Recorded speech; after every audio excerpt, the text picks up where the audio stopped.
ಕೇಸರಿ ಮನೆಯಲ್ಲಿ ಟಿಕೆಟ್ ಬಂಡಾಯದ ಬೆಂಕಿ, ಜಿಲ್ಲೆಯಲ್ಲೂ ಹೊತ್ತಿ ಉರಿಯುತ್ತಿದೆ ಭಿನ್ನ ಜ್ವಾಲೆ.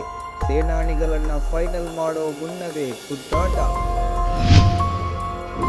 ಲಿಂಗಾಯತರಿಗೆ ಒಕ್ಕಲಿಗರಿಗೆ ಮೀಸಲಾತಿ ಕೊಟ್ರೆ ತಪ್ಪಿಲ್ಲ, ಆದರೆ ಮುಸ್ಲಿಮರ ಮೀಸಲಾತಿ ಕಸಿಯಬಾರದಿತ್ತು. ಬೊಮ್ಮಾಯಿ ಸರ್ಕಾರದ ವಿರುದ್ಧ ಸಿದ್ದರಾಮಯ್ಯ ವಾಗ್ದಾಳಿ. ಸೂಲಿಬೆಲೆ ಒಬ್ಬ ಬಾಡಿಗೆ ಭಾಷಣಕಾರ, ಸುಳ್ಳು ಹೇಳುವುದೇ ಅವರ ಬಂಡವಾಳ. ಬುದ್ಧಿ ಗಿದ್ದಿ ಅನ್ನೋದು ಸ್ವಲ್ಪನೂ ಇಲ್ಲ. ಬಾಡಿಗೆ ಕೊಟ್ಟಷ್ಟು ಸುಳ್ಳು ಹೇಳ್ತಾರೆ. ಚಕ್ರವರ್ತಿ ಸೂಲಿಬೆಲೆಗೆ ಪ್ರಿಯಾಂಕರ್ಗೆ ಖಡಕ್ ವಾರ್ನಿಂಗ್.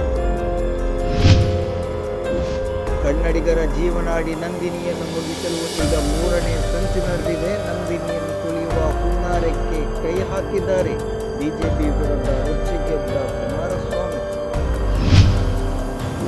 ನನಗೆ ಅವಿರೋಧ ಆಯ್ಕೆ ಬೇಡ, ಕುಸ್ತಿನೇ ಆಗಬೇಕು. ಕಣಕ್ಕೆ ಯಾರು ಬೇಕಾದರೂ ಬರಬಹುದು, ಗೆದ್ದು ಹೊಡೆದೇ ಬಿಡುವುದು, ಬೇರೆ ಪ್ರಶ್ನೆಯೇ ಇಲ್ಲ. ಕಾಂಗ್ರೆಸ್ ನಾಯಕರಿಗೆ ಬಹಿರಂಗ ಸವಾಲು.